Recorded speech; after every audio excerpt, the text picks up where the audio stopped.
지난 시간에 해상보험의 기원에 대해서 살펴봤습니다.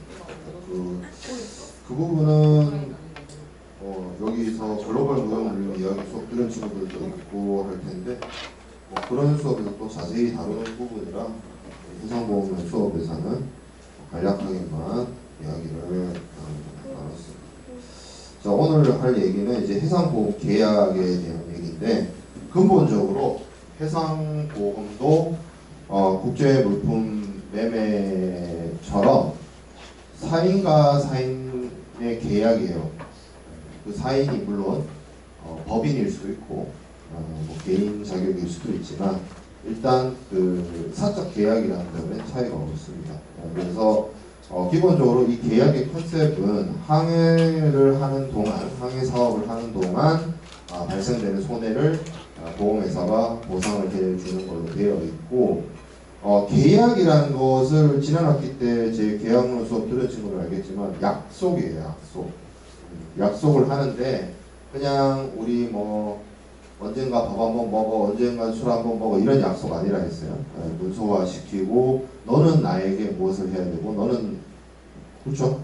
나는 뭘 하고 이렇게 반대급부가 있는 이 서양 사람들, 영미권에 있는 사람들이 생각하는 그런 어떤 진짜 빈말로서 하는 말이 아니라 우리가 소위 말하는 확실한 약속이기 때문에 그 계약을 통해서 법률관계가 형성이 되고, 그 법률관계라 하는 것은 상대방에게 내가 해줘야 할 일이 있고 상대방도 나에게 해줘야 할 일이 있다.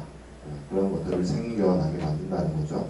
자, MIA, 우리 지난 시간에 마린 인슈어런스 액트를 얘기를 했고, 이게 영국 법입니다. 1906년에 만들어진 영국 법인데, 이 법이 해상보험에 있어서의 가장 중요한 준거법이라고 이야기를 여러 번 했어요. 제가 해상보험을 강의한 지가 한 8년 정도 된 것 같아요. 해상보험에 대해서 강의한 지가 한 8년 정도 됐는데, 제가 처음 강의할 때는 그 MIA가 그냥 그 부칙하고 그 RDC 뭐 이런 것까지 한 100조 가까이 되거든요. 그거를 전문 텍스트를 그냥 쫙 해가지고 1조부터 시작해서 막 읽었어요. 굉장히 재밌었겠죠? 또 왜 가끔 그러신 분들 있잖아요. 그 강의하다고, 우리 경영대학에도 그런 분들이 있나? 이 책 읽는 남자. 그런 수업 안 들어봤어? 책 읽는 남자. 책은 나도 읽을 수 있는데 이러면서. 근데 나는 스타일상 그렇게 막 읽진 않고 강의 자료 자체가 그냥 MIA 원문 텍스트였어. 그냥. 재미없죠? 네. 지금 생각해도 재미없다. 근데 이제 그때는 MIA가 그만큼 중요하다는 생각에서 그렇게 했는데, 그 듣는 사람도 힘들고 강의하는 사람도 힘들고 이건 과연 누구를 위한 강의인가 이런 생각이 들어가지고 좀 쪼개놨어요. 그러니까 또 필요 없다라고 하면 그건 좀 틀린 말이긴 하고, 좀 중요한 거 위주로만 살리고 남기고 뭐 이렇게 하다 보니까 이게 이제, 그리고 나중에 가서는 해상보험의 이제 새로운 법 뒤에 가서 공부하게 될 겁니다. 인슈어런스 액트도 나오고 뭐 이러다 보니까 MIA 기준으로 해상보험을 수업하기에는 좀 뭐가 좀 있어가지고, 그때부터 제가 이제 시중에 나와 있는 가장 많이 팔리는 해상보험 교재를 바탕으로 재편을 했는데, 그래도 좀 남아 있습니다. 그래서 MIA 중간중간에 보면 제가 이거 MIA 몇 조고 MIA 몇 조의 내용이 이거고 뭐 이런 내용들을 해요. 그거는 제가 강의 자료를 막 개편을 하고 줄이고 날리고 하더라도 얘는 중요하니까 남아있는 거예요. 그래서 MIA 이제 1조에 보통 어떤 법이든 한국이든 아니면 다른 나라든 그 나라에서 법을 만들 때 법 1조에 제일 중요한 선언 같은 걸 합니다. 정의를 내려요. 이건 뭐다 이러면서. 그래서 이 마린 인슈어런스 액트 제 1조에 마린 인슈어런스는 무엇인지에 대해서 얘기를 하고 있어요. 그렇죠? 네. 그래서 이거는 딱 첫 단어가 이겁니다. 컨트랙트다. 컨트랙트. 마린 인슈어런스는 계약이다. 이런 얘기를 하고 있어요. 네. 그래서 그 계약과 그 합의된 방법, 뭐 합의되어 있는 방법, 뭐 보험자와 어슈어드와 뭐 인슈어러 뭐 이런 사람들 사이에서 이루어지는 합의겠죠. 네. 그리고 그런 어떤 범위 에 대해서 해상 손해. 근데 여기서 그 말이 있어요. 여기 보면 마린 로스라는 말이 나오거든요. 해상 손해. 그러니까 바다에서 뭐 잃어버리겠죠. 뭘 잃어버리냐? 뭐 진짜 여기서는 잃어버린다는 뜻도 있지만 내가 손해를 봤다. 우리가 소위 일상생활에서 얘기할 때 손해라고 하는 건 분실을 또 뜻할 수도 있지만 뭐 파손이라든지 뭐 경제성이 떨어지는 행위가 된다든지 뭐 이런 것들도 있어요. 뒤에 해상 손해에 대해서 우리 공부합니다. 엄청 자세하게 공부할 거예요. 제가 그래서 멸실 손상 뭐 이런 얘기를 하거든요. 멸실이라는 말은 뭐예요? 사라졌다는 얘기예요. 그 사라진 원인이 도둑질일 수도 있고 바닷물에 실려 내려갔을 수도 있고 뭐 원인은 다양해요. 손상, 부서진 거 말이에요. 그리고 간혹 보다 보면 해상보험에서 없어지지도 않았고 부서지지도 않았는데 못 쓰는 경우가 있어요. 그걸 이제 경제성의 손실이라고 하는데 예를 들어서 뭐 시멘트가 바닷물을 먹는다든지 뭐 그러면 그냥 그거는 시멘트가 아니라 그냥 돌덩어리예요. 돌보다 못하지. 돌은 붓에서 건축 자재로도 쓰는데 그 바닷물 먹은 시멘트는 쓸 용도가 없어요. 경제성을 상실한 뭐 그런 것들이 다 해당이 됩니다. 해상손해. 그래서 이 해상손해에 대해서 다시 얘기하고 있습니다. 이건 뭐냐? 마린 어드벤처. 해상사업에서 수반하는 손해. 해상사업에서 수반하는 손해다. 그리고 그것을 보험자가 피보험자에게 그런 일들이 해상 손해가 마린 로스가 발생을 했을 때 보상하는 것을 약속하는 계약이다. 해상보험은 그렇다는 거죠. 자, 그러면 제가 해상 손해에 대해서는 간략하게 얘기를 했어요. 뭐 멸실 손상 뭐 이런 거 얘기했죠. 그럼 해상 사업은 뭔데? 마린 어드벤처는 뭔데? 라고 하면 첫 번째 밑에 있어요. 일체의 선박, 화물, 동산. 여기서 동산은 움직이는 것이라는 것이죠. 움직이는 물건, 움직이는 재산 가치. 움직이지 못하는 재산 가치. 부동산. 그죠? 집, 건물, 토지, 재산 가치가 있죠. 소유를 하죠. 사람들이. 근데 움직이지 못해요. 근데 한국에서는 법적으로 얘기를 하면 굳이 얘기를 하자면 여러분들 이해를 좀 돕고자 하면 한국은 비행기하고 배도 부동산이에요. 그래 법에 그렇게 정했대. 그건 뭐 원인을 묻지 마요. 아무튼 그래요. 자, 그래서 선박, 화물, 동산, 부동산 아닌 거 이것들이 해상 위험에 노출되는 거예요. 그러니까 보통 화물은 그거겠죠. 수출입 화물. 그리고 그 수출입 화물을 실어 나르는 컨테이너선이나 벌크선이나 유조선, 선박들 그런 것들이 위험, 해상에서 발생되는 위험. 우리 앞에서 첫 시간에 뭐 배웠죠? 퍼릴 배웠죠. 그러니까 리스크하게 됐을 때 리스크에 의해서 그 로스가 발생을 했을 때 그 로스의 원인이 퍼릴이라고 하죠. 손해의 원인. 그래서 해상에서의 손해의 원인에 의해서 이 선박, 화물, 동산이 로스, 해상 손해에 노출되는 경우 그걸 말하고요. 이건 이해가 되죠. 근데 두 번째부터 조금 이해 안 되는 애들이 나옵니다. 일체의 화물 운임, 여객 운임, 수수료, 이윤, 전도금. 전도금이라는 게 선불하는 거죠. 선불이죠. 대출금, 선비 이런 어떤 피보험 재산이 해상 위험에 노출됨으로써 위험에 직면합니다. 1번 첫 번째 숫자 제가 뭐 동그라미 1, 동그라미 2 이렇게 넘버링을 하진 않았지만 첫 번째 거는 물건이고 배니까 이해가 돼요. 근데 두 번째 게 이해가 안 되기 시작합니다. 운임을 보험해야 된다고? 수수료를 보험해야 된다고? 이윤을 어떻게 보험해야 되지? 얘는 뭐 아까 제가 바로 위에서 그 얘기 했잖아요. 눈에 보이는 재산 가치, 움직일 수 있는 재산 가치를 든다라고 했는데 두 번째는 이게 눈에 안 보이잖아. 물론 뭐 지폐를 주면 지폐니까 뭐 눈에 보인다라고 할 수 있지만 기본적으로 유가증권이라고 하는 지폐나 증권은 우리가 동산이라 치지 않아요. 법적으로. 얘는 도대체 뭔가? 이게 해상보험이 가지고 있는 몇 가지 특징, 뭐 엄청 이 한 학기 동안 해상보험이 가지고 있는 얘네만의 독특한 시스템을 우리가 계속 공부하게 될 테지만 얘네들을 보험에 부과한다는 것 자체도 해상보험의 굉장히 재미난 점입니다. 쉽게 말하면 이거예요. 왜 운임이 보험 부과의 대상이 될 수 있느냐? 여러분들은 그 원인을 알고 있어요. 배웠어요. 그 해답을. 난 배운 기억이 없는데요. 이렇게 속으로 생각하겠지만, 자, 우리 그 상물어 시간에 그거 배우죠. FOB, CIF 배우죠. CIF가 운송계약을 누가 체결해요?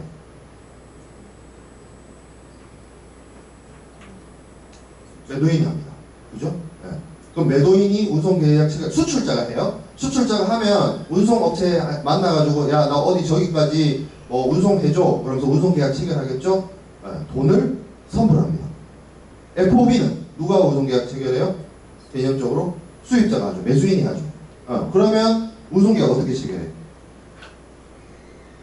수입자가 수출국에 와서 수출국에 있는 운송인을 만나서 보험계약 체결하고 운송계약 체결하고 보험계약 체결하고 할까? 뭐 할 수도 있죠. 뭐 지점이나 지사나 사무실이 있다면. 근데 FOB 같은 경우에 많은 수에서 운임 후보를 합니다. 프라이 콜렉트를 해요. 잘 도착하면 목적항에 잘 도착하면 운임 주계가 돼요. 그러면 실제로 해상사업에서 선박이 화물을 운송할 때 운임을 선불받아서 가는 경우도 있는데 후불도 있다는 거예요.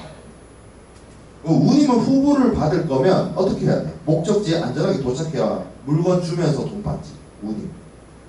해상 사고가 났다는 거는 해상 운송 도중에 사고가 났다는 거죠. 목적지에 안전하게 도착했다? 못했다?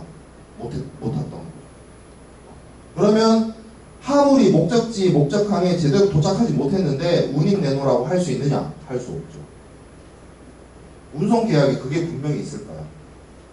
어느 지점까지 화물을 안전하게 운송하라는 계약 내용이 분명 운송계약에 있을 거예요. 그 운송계약을 이행을 못했잖아. 그럼 운송계약을 제대로 이행 못하는 운송인이 운임 후보를 요구할 수 있느냐? 없죠. 그럼 어떻게 해? 날라가는 거죠. 그럼 그냥 날려보낼 거야? 날려보내기 아깝지. 어떻게 한다? 보험을 들어가. 그래서 운임이 보험 부과의 대상이 돼요. 자, 여기 보면 뭐 나머지 것들은 다 그런 이해돼. 자, 선비라는 말이 있습니다. 이게 소위 말하는 뭐 조선 선비, 십선비 할 때 그 선비 아니에요. 선박 비용의 줄임말입니다. 선박 비용, disbursement. 쉽게 말하면 뭐냐면 선박이라는 게 자, 자동차를 운행을 할 때도 자동차를 운행하기 위한 비용이 발생합니다. 첫 번째, 기름값, 직관적으로. 그리고 제가 그 얘기했죠. 한국에서는 자동차 몰려면 무조건 자동차 보험 들어야 된다. 자동차 보험 들어야 돼요. 보험료, 차에 따라 좀 다르긴 한데, 뭐 100만 원 내는 사람도 있고요. 그 언더로 내는 사람도 있고요. 외제차, 비싼 차, 뭐 200만 원 가까이 내는 사람도 있어요. 거기다가 스포츠카 이렇게 되면 이제 그 보험료가 막 기하급수적으로 증가해요. 거기다가 나이도 만 26세가 안 된다. 여기 앉아있는 여러분들 거의 다 만 26세 안 되죠? 준호 왜 쳐다봐? 너? 나라에서 나이 백섭 시켜줬잖아. 안 되는 거 아니야? 그렇죠? 최근에 나이 백섭 있었죠? 그렇죠? 25세를 2년 동안 사는 거잖아. 그렇죠? 네, 그런 좋은 일이 있었는데. 그러니까 여러분들은 나이를 카운팅을 하니까 내가 계속 작년에도 24세였고 올해도 24세였고 이게 좋은데 내 나이 정도 되잖아요. 그렇게 되면 내가 과연 도대체 몇 살인가 의문에 빠져. 내가 도대체 어디 가서 나이를 물으면 내가 도대체 몇 살이라고 얘기하는 게 맞지? 왜냐면 봐봐요. 한국 나이 있지, 만 나이 있지. 그런데 나이를 백섭을 시켰어. 만 나이로 간대. 그리고 여러분들 세대부터 해당이 되나? 우리는 또 그거 있거든. 빠른. 그럼 이제 족보가 이제 막 한 3, 4 위로 한 2살, 밑으로 2살 막 이렇게 이제 다 친구 먹는 거야 이제. 그렇게 되는 경우가 있어가지고 나이 뭐 모르겠어요. 아무튼 무슨 얘기 하려 되느냐? 그 해상보험료.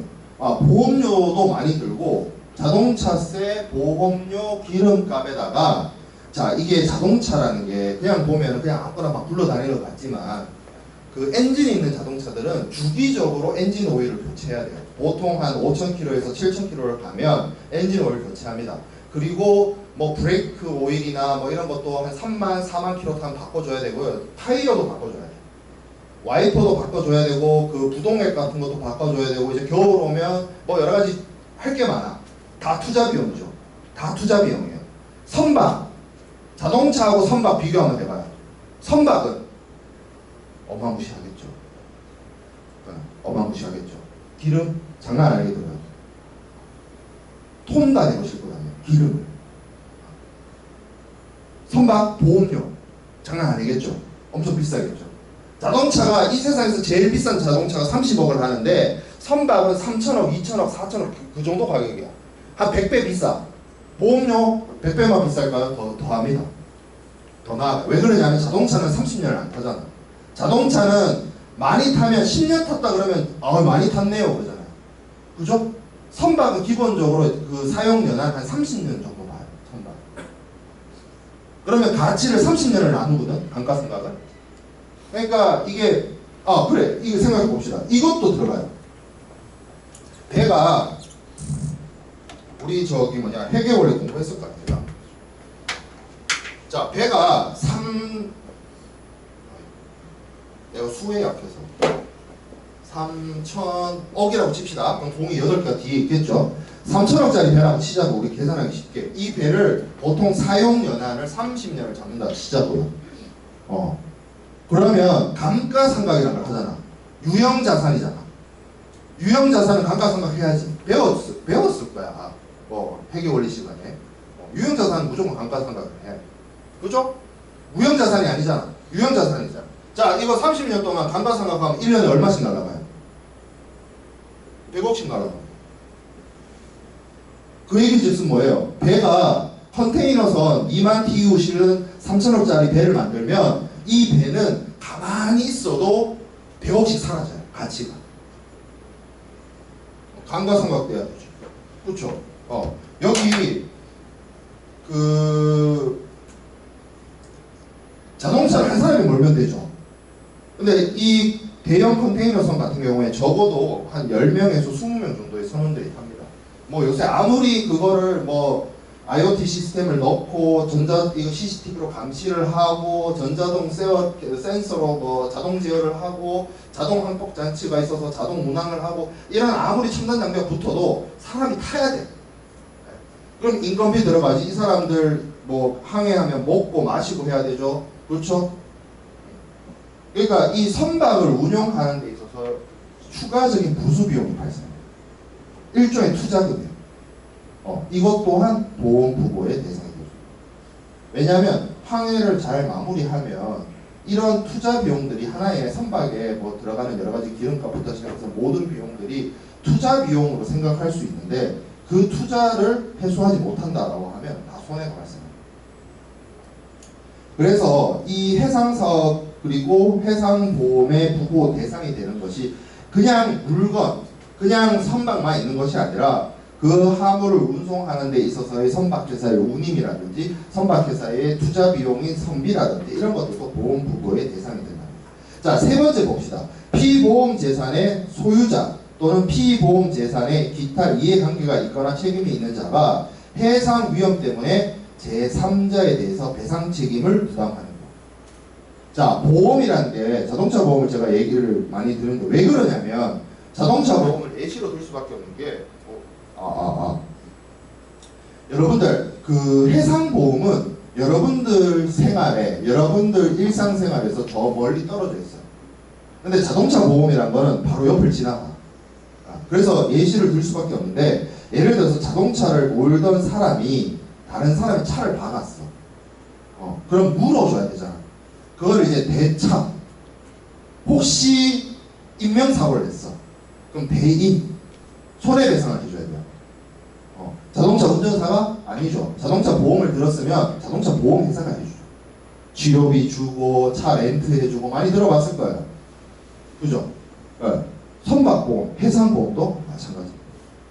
물론 여기 두 번째 동그라미하고 세 번째 동그라미는 물론 제가 설명을 하지만 화물에 관련되어 있는 적하보험에 해당 사항이 좀 없긴 해요. 왜냐하면 컨테이너가 갑자기 지나가다가 옆에 컨테이너를 때리거나 옆에 컨테이너를 쳐박거나 그러진 않잖아. 적합보험은 사실 이거하고 상관은 없긴 해. 근데 그 컨테이너를 운송하는 선박의 경우에는 다른 선박하고 충돌한다거나 아니면 뭐 부두 시설을 박아가지고 뭐 인명피해를 발생시키거나 하는 그런 일들을 가끔 발생시킵니다. 그렇기 때문에 이런 것들이 다 해상 사업에 해당이 되고 해상 보험 계약의 대상이 될 수 있습니다. 자, 그러면 여러분들이 힌트 같은 힌트를 얻었죠.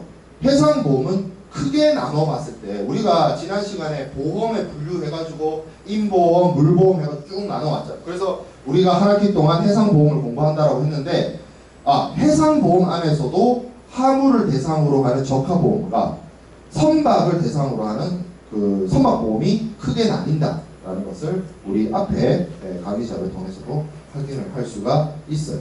자, 해상보험 계약의 당사자 이거 이미 배웠습니다.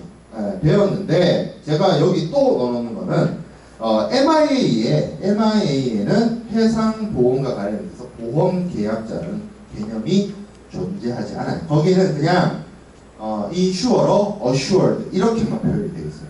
그래서 보험자, 보험계약을 인수한 주체, 그리고 사고가 발생했을 때 손해보상을 받을 권리가 있는 자라는 표현을 쓰고 보험계약자라는 개념은 조금 뒤에 생겼어요. 근데 이 MIA라는 게 1906년에 만들어졌잖아. 그러니까 1906년에 만들어진 법을 개정 안 하고 100년 가까이 썼단 말이야. 그래서 그런 개념들은 MIA에 있지 않습니다. 미친 노릇이죠. 법을 100년을 안 바꾸고 그냥 썼다는 것 자체가. 그래서 어떻게 보면 이게 있잖아요. 해상보험이 한 학기 정도 분량이 되잖아. 공부할 내용이. 만약에 영국 사람들이 좀 생각을 달리 해가지고 뭔가 이렇게 사건 사고가 발생하고 새로운 판례가 나오고 새로운 어떤 기술이 나오고 뭐 이렇게 새로운 제도가 생기고 새로운 어떤 메커니즘이 생겼으면 그때마다 MIA 개정했으면 아마 공부할 분량이 한 4분의 1로 줄었을 거예요. 우리가 한 학기 동안 배우는 내용이 제가 생각해 보기에는 얘네들이 법을 100년 동안 안 바꾸니까 온갖 꼼수들이 등장을 해요. 온갖 야매스러운 방법을 동원한다니까? 그 결과물이야. 그 결과물.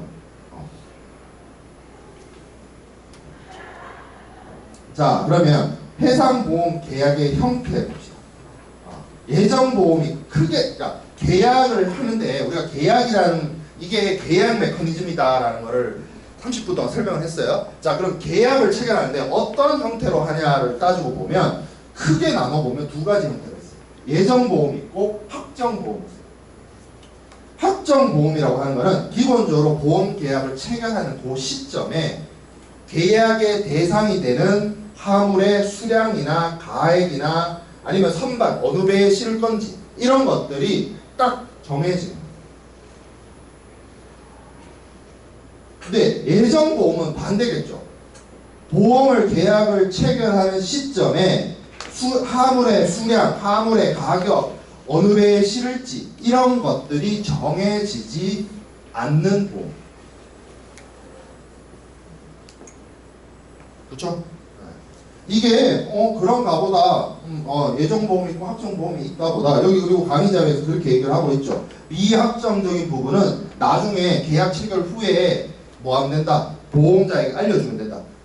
그러니까 계약 체결 시점에 예를 들어서 뭐 이런 거죠. 어느 배에 실을지, 어느 배에 선정을 해가지고 보낼지가 안 정해졌어.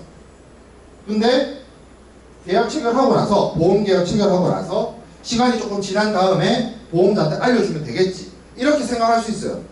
기본적으로. 근데 이 얘기에는 몇 가지 많은 문제점을 가지고 있습니다. 자, 왜 몇 가지 문제점이 있냐라고 하면 무슨 얘기냐면 기본적으로 보험 계약을 체결하면 보험회사 입장에서는 사고가 나면 보험금을 지급을 해야 되는데 사고가 안 나면 뭐만 하면 돼요? 피보험자가 보험회사에 보험료만 주면 되잖아. 그 얘기 즉슨 뭐냐면 계약을 체결할 때, 보험 계약을 체결할 때 피보험자한테 그 얘기를 해야 된다니까? 보험료를 얼마 달라고. 그렇지 않겠어요? 근데 보험료를 얼마 달라고 얘기를 해야 되는데 어느 배에 실을지 정해지지가 않았어. 그 배가 만들어진 지 30년 된 배일 수도 있고 작년에 만들어진 배일 수도 있잖아. 우리가 느낌적인 느낌이겠지만 왠지 30년 된 배보다 작년에 만들어진 배가 좀 튼튼할 것 같잖아. 느낌적인 느낌으로.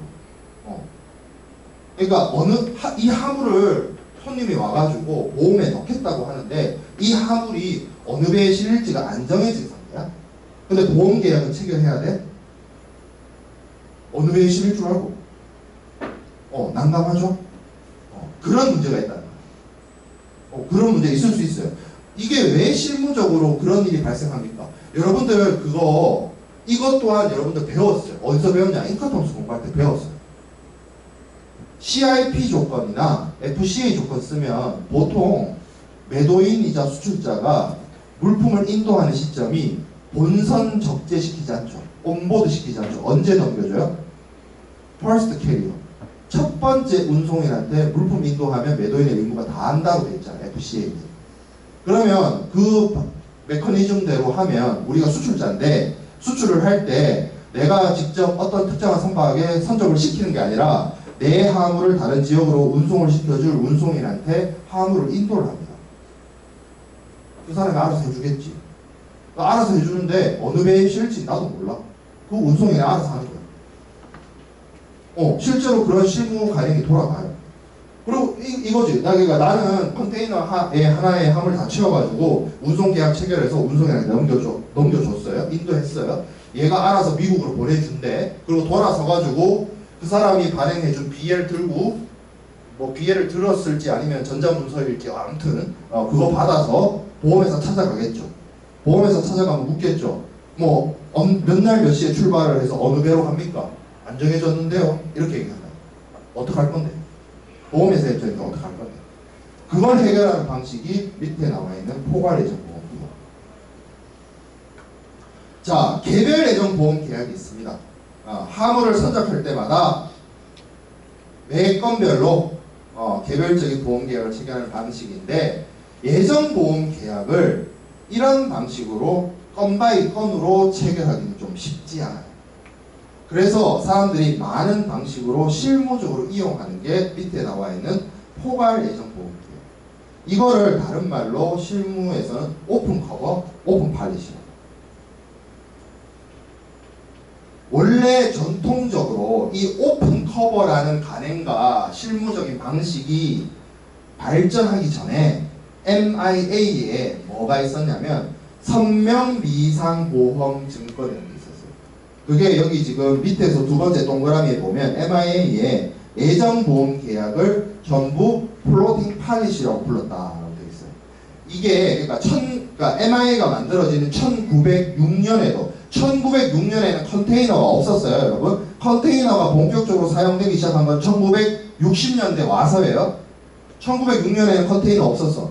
그때는 뭐였냐면 그냥 범선이거나 뭐 그런 증기선이거나 뭐 그런 시절이에요. 1906년에는 바람의 힘으로 배가 가는 시절이에요.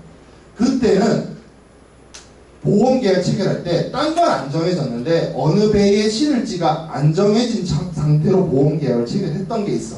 그래서 그 선박명을 적는 데를 공란으로 블랭크로 만들어 놓고 보험계약을 체결했어요. 그게 가능했던 건 나중에 우리 SG 팔릿이 공부할 때 배우게 될 겁니다. 어쨌든 그거를 MIA에서 플로팅 팔릿이라고 했습니다. 근데 시간이 지나고 현대적인 운송 방식이 도입되고 컨테이너선이 들어오고 컨테이너선에 따른 운송 간행이 굳어지면서 이제는 뭐가 됐냐면 이런 플로팅 팔릿 방식이 아니고 그냥 오픈 팔릿을 하는 거예요. 어떻게 하냐? 화물을 선적할 때마다 건별로 하지 않고 그냥 포괄로 썸으로 해버립니다. 이 썸이 방식이 두 가지가 있습니다. 금액을 정해놓고 풀로 만들어서 예를 들어서 이런 거지. 내가 보험회사에 줘야 되는 돈이 보험료 한 1억 정도 된다. 그럼 1억을 선금으로 긁거나 후불을 하거나 해서 풀을 해. 거기서 매 건, 그러면 내가 1년에 뭐 한 30건의 수출을 한다라고 하면 원래대로라고 하면 그 30건의 수출에 대해서 해상보험계약을 체결을 해야 되는데 어떻게 하는 거야? 계약은 하나로 하고 그 30번 중에 한 번씩을 도래할 때마다 차감되거든. 이렇게 할 수도 있어. 이렇게 할 수도 있어. 근데 이런 방식도 있고, 두 번째, 기간을 정해요. 1년.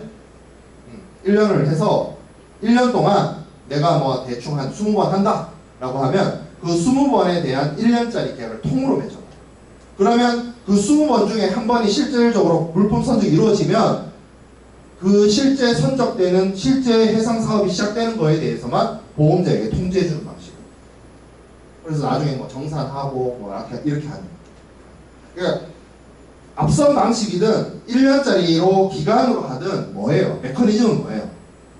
건 바이 건으로 케이스 바이 케이스로 보험 계약을 체결하는 것이 아니라 어차피 해상보험 계약을 체결할 거고 운송 간행상 너하고 내하고 계속 계약 관계가 유지되어 있는 상태에서 내가 해상 사업을 하면 컨테이너 실을 때마다 나중에 배가 어떤 배가 될 거고 이게 다 정해질 거니까 그때마다 알려주고 그 알려줄 때마다 해상보험 계약 전체 계약은 이미 다 짜놨지만 그 한참 그 한 번의 수출 그거에 대해서 보험회사가 커버를 해주는 방식으로 가는 거예요.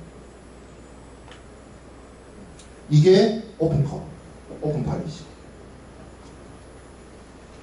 이게 일장일단이 있어요.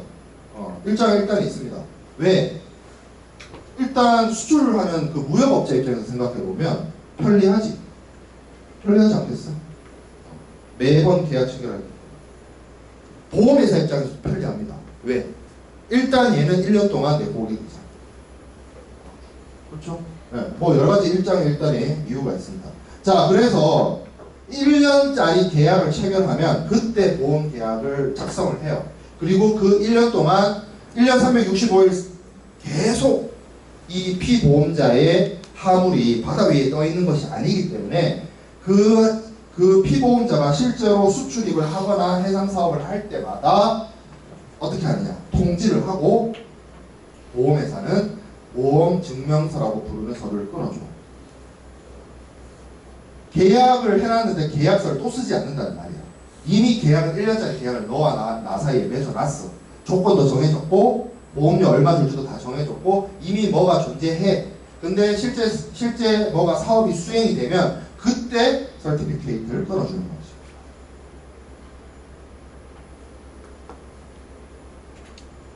자, 그 다음에 소급보험. 요새 그 레트로 문화가 힙하다며. 그죠? 레트로 액티브. 레트로란 말이 거꾸로, 뒤로, 이게 소급한다는 뜻이에요. 소급한다. 자, 그러면 보험인데 소급한다. 이게 이제 역사를 굳이 언급하기 시작하면 예를 들어서 이런 거예요. 다른 보험에는 없어. 아무리 찾아봐도 생명보험이나 뭐 화재보험이나 자동차 보험에도 없는 걸로 알고 있어, 사실상. 그러니까 무슨 얘기냐면 보험이라고 하는 건 기본적으로 이거예요. 보험 계약을 체결했어요. 그럼 보험 계약을 체결했으면 그 보험 계약을 체결한 시점부터 보험회사가 피보험자를 보호해 주는 게 보험이에요. 예를 들어서 이렇게 생각해 보면 여러분들 이해가 될까요? 내가 예를 들어서 다쳤어. 그런 다음에 보험회사를 찾아가서 보험 들겠습니다. 그러면 보험회사가 받아주냐 이거야. 내 집에 불이 났어. 불난 다음에 보험회사 찾아가가지고 화재보험을 넣겠다 하면 보험회사가 받아주냐 이거야. 안 받아주잖아. 왜 안 받아줘요? 이미 사고가 났고 사고에 따른 손실이 발생했기 때문에 그거 이미 발생한 거는 확률이 아니잖아. 확정된 사실이죠. 그 확정된 사실을 어떻게 보험에 넣어줘? 근데 해상보험은 인정해준다는 거야. 그냥 인정해주는 건 아닙니다. 조건이 몇 가지가 있어요. 자, 이게 왜 이런 식으로 인정을 해주냐. 쉽게 말하면 해상보험은 9월 19일 날 보험계약을 체결했어. 근데 손실이 해상손해가 9월 17일 날 났어. 이거 보상해준다는 거야. 가능하다는 거야. 무조건 다 해주느냐? 무조건 다 해주는 건 아니야. 몇 가지 조건이 있어. 그 몇 가지 조건을 얘기를 하기 전에 왜 이렇게 됐냐라고 얘기를 하면 그 이유가 여기 두 번째 동그라미.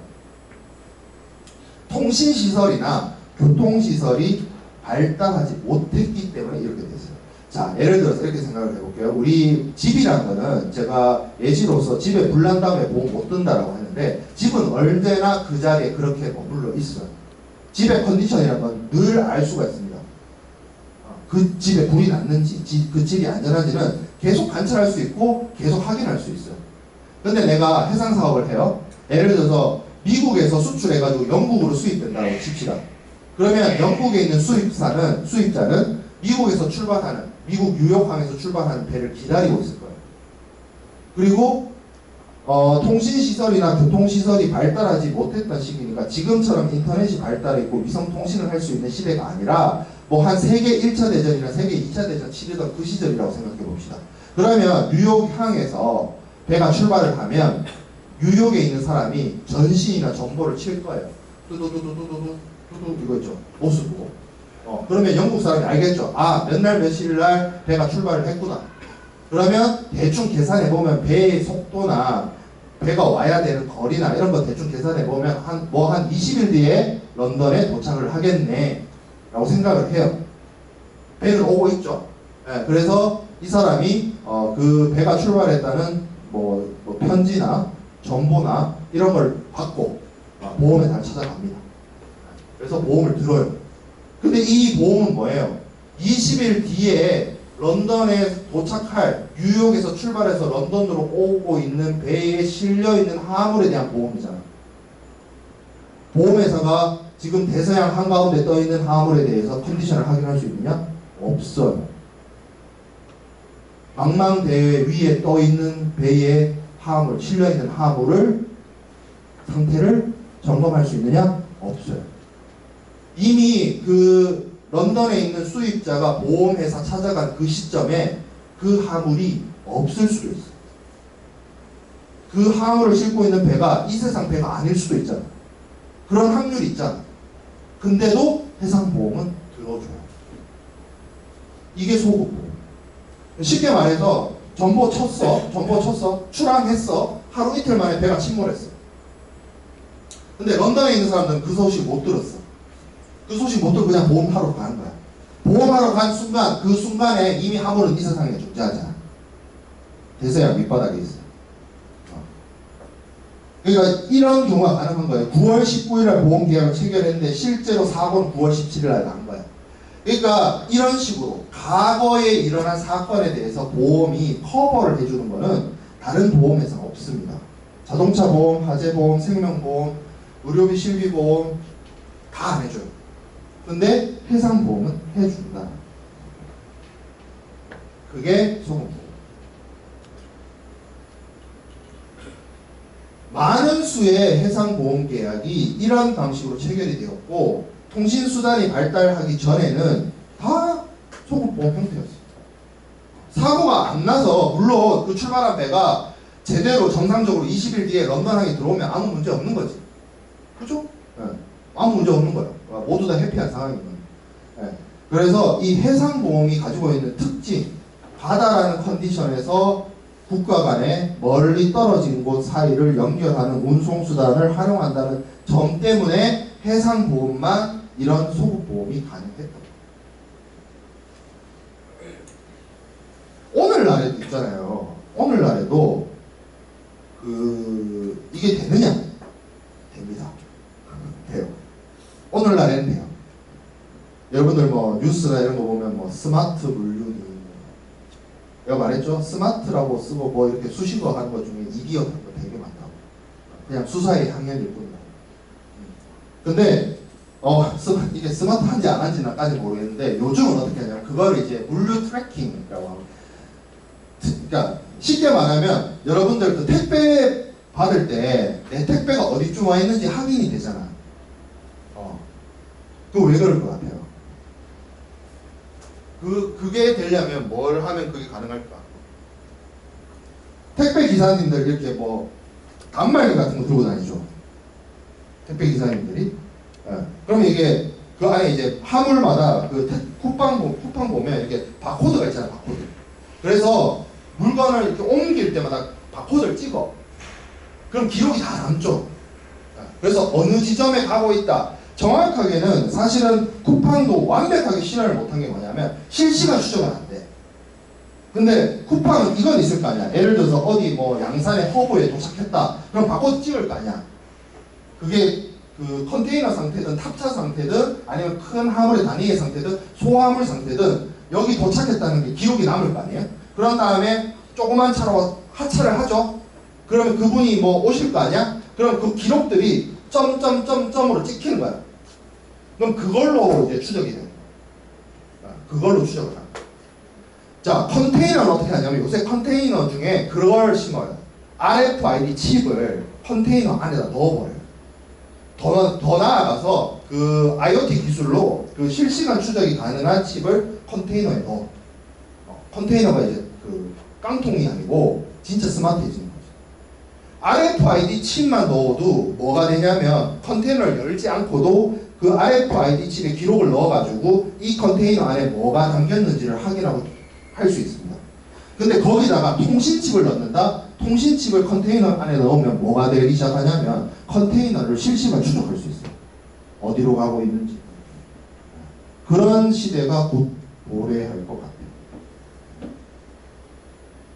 우리나라 한국의 경우에는 사실 물류에서 문제가 되는 것 중에 하나가 이렇게 여러분들 다니다 보면 컨테이너들이 많이 돌아다니죠. 트레일러 차량들이 많이 돌아다니는데 그런 문제들이 있어요. 예를 들어서 서울에서 부산으로 컨테이너 하나를 보냈다 칩시다. 컨테이너 하나 가득 싣고 왔어.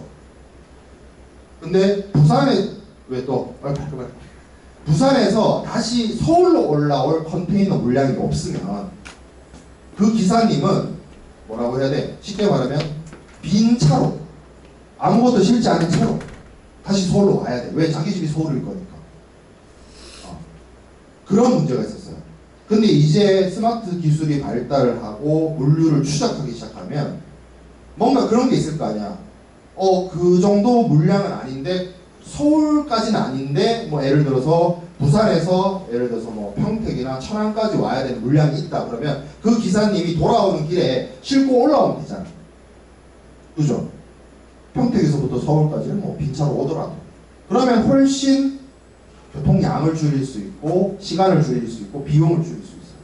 근데 그런 기술들까지 가기에는 뭐 몇 가지 장벽이 있어요. 뭐 어떤 정보 공유의 문제라든지 뭐 제도적인 개선의 문제라든지 기술적인 부분. 근데 사실상 기술적인 부분은 많은 부분에 있어서 인프라 개선이 이루어진 상태고 아마 조만간 그런 시대로 바뀌어 나갈 거라고 봅니다. 무슨 얘기를 하다가 지금 스마트 아무튼 자 소급보험, 소급보험까지 얘기를 했고 자 원수보험과 재보험 이거는 제가 한번 설명했습니다. 오리지널 인슈런스와 재보험 보험을 위한 보험, 보험회사를 위한 보험. 자 그다음에 공동보험계약 이거는 두 사람 이상의 보험자가 동일한 보험계약자의 위험에 대해서 공동으로 배상 책임을 부담하기 위한 보험인데 중복보험은 문제가 있지만 한 어떤 자동차, 선박이나 화물에 대해서 2개 이상의 보험회사가 보험계약을 체결하는 건 가능하다 했어요. 가능하다 했어요. 100의 가치를 있는 물건을 4개 보험회사가 20~50 나눠가지고 보험 보호하는 거 가능하다 했어요. 근데 뭐가 안 된다 했죠? 100짜리 물건을 4개 보험회사가 100, 100, 100, 100 이렇게 해가지고 합 400 이렇게 만드는 건 안 된다 했어요. 그건 중복보험이라고 했어요. 그게 아니라면 복수의 보험회사가 하나의 물건에 대해서 하나의 피보험물에 대해서 보험을 계약을 체결하는 거 가능합니다. 자 그러면 이 해상보험 계약을 체결하는 데 있어서 주요 원칙 최대선의 원칙 신의성실의 원칙 이렇게 표현해요. 최대선의 원칙이라고 하기도 하고 신의의무 신의성실 한국어나 이런 그 번역은 엄청 제각각이에요. 근데 이제 영어 표현으로는 good faith예요. good faith. 좋은 믿음. 이걸 진짜 최대한의 좋은 믿음이라고 이렇게 번역하면 좀 모양이 안 살잖아.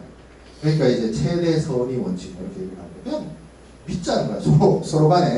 서로 간에 사기치지 말고 등에 칼 꽂지 말고 좀 제대로 합시다. 이게 해상보험 계약인 거지. 왜 이런 원칙을 주요 원칙으로 하겠어요? 배신 때리는 애들이 너무 많은 거야. 보험 사기치는 애들이 너무 많은 거야. 풀아웃 하는 애들이 너무 많은 거야. 그러지 말자. 우리 좀 제대로 하자. 보험계약 체결할 때 좀 제대로 알려주고, 사고 난 건 제대로 좀 알려주고, 사고 날 만한 위험성을 높일 수 있는 사실이 있으면 좀 제대로 알려주고, 좀 제대로 하자. 그래요? 그래서 굿 페이스에다가 앞에다가 almost 부셔가지고 최대한 좀 이렇게 하자. 이런 원칙이에요. 자, 그 다음에 실손 보상의 원칙.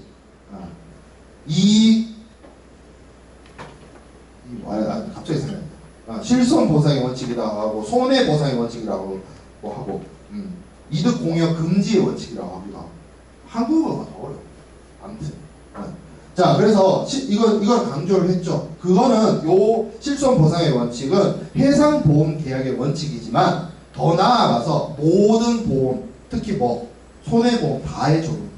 자동차 보험에도 그렇고 다 적용.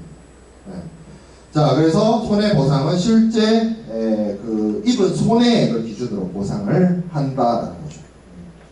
근데 여기 세 번째 동그라미에 손해보상액은 보험 금액을 한도로 이루어진다라는 말이 들어가 있어요.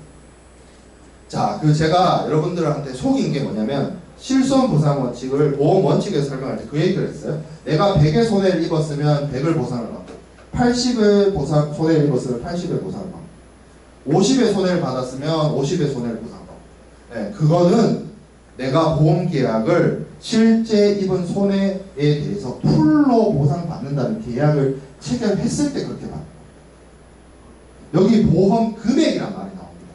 뒤에 피보험이 공고할 때 다시 얘기를 하겠지만, 경우에 따라서는, 계약에 따라서는 실제 입은 손해가 100이라 할지라도 그 100만큼 보험회사가 보상을 안 해주는 경우도 있다는 거죠. 그러니까 맨날 그 보험회사랑 피보험자랑 보험금 더 내놓으라, 뭐 다 줬다 이러고 싸우고 있는 거겠지. 그렇죠? 자, 그래서 뭐 재물, 손해보험 이런 것의 차이 설명을 했고, 자, 해상보험계약의 법정 성질 많이 봤어요. 뭐랑 똑같아요? 여러분들 본 적이 있어요? 무역계약의 성질하고 똑같잖아. 무역계약의 성질, 낙상유불 똑같잖아. 양 당사자의 합의로 이루어진다. 특별한 형식을 요하지 않는다. 그리고 공짜로 해주는 거 아니다. 유상으로 해준다. 각자가 채무가 있다. 피보험자는 보험회사에 보험료 내주고, 보험회사는 피보험자가 사고 나면 보상해주고, 각자의 의무가 있다. 근데 여기서 분류식 계약이라고 하는 건데, 조금 차이점이 뭐냐면, 그러니까 계약을 체결을 할 때 보험도 그렇고 무역계약도 그렇고 무상이래요. 구두로 계약이 가능하거든요. 가능해요. 가능합니다. 구두 계약 가능해. 근데 차이점이 뭐냐면, 무역계약에는 어떤 특정한 계약 형식을 위한 계약서가 없잖아. 그냥 합의해가지고 하면, 휴지 조각에다가도 합의해서 계약 내용 적으면 계약서고, 정형화된 정형거래 일반 거래 조건 협정서 같은 데다가 계약 내용을 적어도 계약이고, 이메일 주고받은 거 내용 정리해가지고 해도 계약 내용이에요. 무역계약은. 근데 보험은 보험 증권이라는 게 있어요. 보험 증권이라는 게 있어요. 그게 무역계약하고 좀 다른 점이에요. 그래서 이 보험 증권을 이용해서 계약을 체결하는데, 보험 증권이란, 무역계약은 그거잖아. 물건 사는 사람, 물건 파는 사람이 딜을 해요. 협상을 해. 그래서 거래 조건을 정해. 뭐 CIF로 할 건지 FOB로 할 건지, 금액은 어떻게 할 건지, 결제 방식은 어떻게 할 건지를 정해. 어떤 정해진 그 게임에 룰이 픽스되어 있진 않아. 협의해서 정하는 거야. 근데 보험은 기본적으로 보험회사가 이미 만들어져 있는 보험 증권과 이미 만들어져 있는 보험 약관을 소비자한테 들이밉니다. 그리고 엄청 두꺼운 내용에 깨알 같은 글씨로 적혀있는 약관을 봐요. 약관이지. 그리고 그걸 뭐 검토해볼 시간 없어. 사실 손님 입장에서는. 그냥 사인하는 거야. 그래서 이미 만들어져 있는, 이 미리 작성되어 있는 보험 약관을 통해서 보험 계약이 성립된다라고 해서 이걸 부합 계약. 부합. 이게 앞에 1, 2, 3, 4번은 기본적인 무역 계약의 특징하고 똑같죠. 근데 5번부터 좀 달라. 부합 계약이다. 부합 계약. 보험은. 이 미리 만들어져 있어. 보험 증권과 약관이. 자, 그리고 그 보험 증권과 약관이 중요한 게 그 약관 내용에 보험의 조건들이 다 들어가 있기 때문이에요. 보험자가 뭘 책임지고 뭐에 대해서 면책되고 그런 것들이 다 들어가 있기 때문에. 자, 유인 계약이 있습니다. 유인 계약. 원인과 결과가 있어요. 원인과 결과가 있어요. 네. 그래서 이 기본적으로 보험 계약자의 보험료 납입, 보험료를 납입했기 때문에 사고 나면 보험회사가 보상해 주는 겁니다.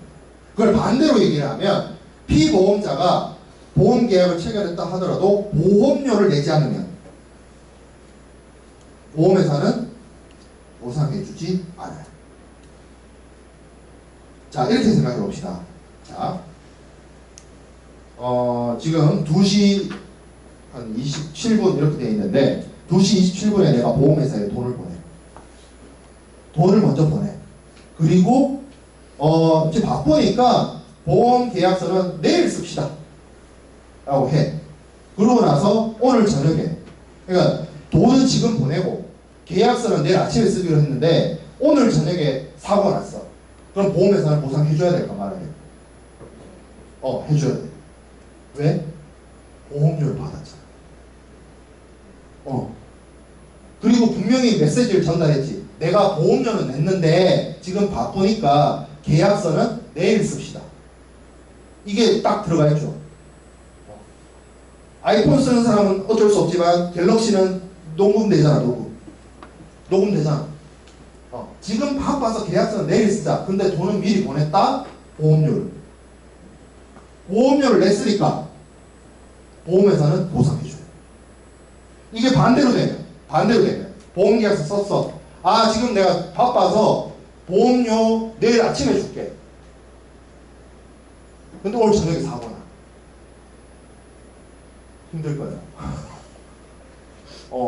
가보면 물론 여러 가지 사정이나 정황을 점검해 볼 수 있지만 피보험자가 약간 불리해.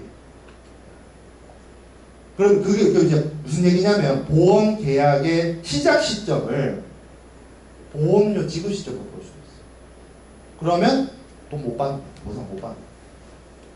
물론 이거는 제가 단적으로 여러분들한테 이해를 돕고자 설명하는 거지, 실제 판례나 케이스 가보면 여러 가지 이유나 사정이나 전반적인 그 어떤 주고받은 어떤 의사 표현, 통지에 따라서 판례는 뒤바뀔 수 있습니다.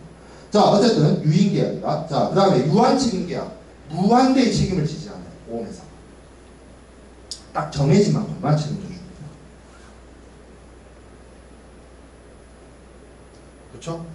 리미티드, 언리미티드만. 자, 그 다음에 체내선의 계약. 그래요. 굿페이스 하자. 사기치지 말자. 등에 칼 꼽지 말자. 자, 그 다음에 상행위 계약. 이거 상행입니다. 자선행위 아니에요. 돈 벌자고 하는 짓이. 자, 사행계약. 이거는 보험의 특성하고 관련되어 있죠. 미래의 확정적 사실 때문에 하는 계약이 아닙니다. 그죠? 일어날 수도 있고 안 일어날 수도 있어요. 무역계약 같은 경우에는 일어납니다. 계약 내용대로 이행이 이루어져야 돼요. 매도인은 물건 팔고 매수인은 물건 사고. 근데 보험계약은 보험계약만 체결하고 그 계약이 종료될 때까지 아무런 일이 없었다. 또 될 수 있어요. 행복하지. 피보험자 입장에서 억울하나? 보험료 내서 억울하나? 보험자 입장에서는 보험금을 지급하지 않으니까 해피한 거고 보험료만 벌어들였으니까. 근데 피보험자 입장에서도 내가 사고 안 났으니까, 그러니까 시간이 다 지난 다음에 생각해 봤을 때 사고 안 났으니까 보험 괜히 들었다라고 생각할 수도 있지만 내가 보험을 들었기 때문에 사고 안 난 걸 수도 있고, 보험을 들었기 때문에 사고가 안 났지만 어떤 사업 행위를 해상 어드벤처를 하는 동안 든든하게 잤을 거 아니야. 다리 뻗고. 그거의 가치도 있잖아. 보험의 가치라는 게. 안전성을 주잖아. 얘기를 했죠 첫날에. 네, 그래서 사행계획. 이거는 보험이라는 거는 행위가 안 일어날 수도 있어요. 계약 이후에. 자, 그 다음에 계속 계약이다. 채무의 실현이 시간적 계속성을 갖는다. 이게 무슨 얘기냐면 해상보험 계약을 체결하면 그 해상보험과 관련된 보험회사의 책임이 보험기간 동안 계속됩니다. 1년이면 1년 동안 계속됩니다. 한 항해, 예를 들어서 뭐 부산항에서 출발해서 미국 LA 롱비치항까지 가는 항해에 대해서 담보를 한다고 하면 그 항해가 지속되는 기간 내도록 보험자의 커버 그리고 그 보험 계약의 효력이 계속 유지가 됩니다.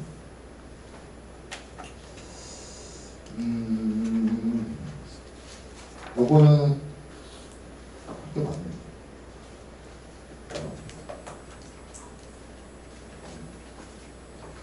이게 애매한데요 지금.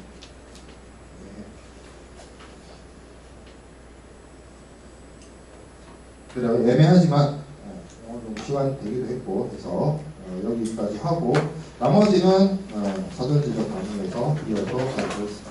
네, 마칠게요.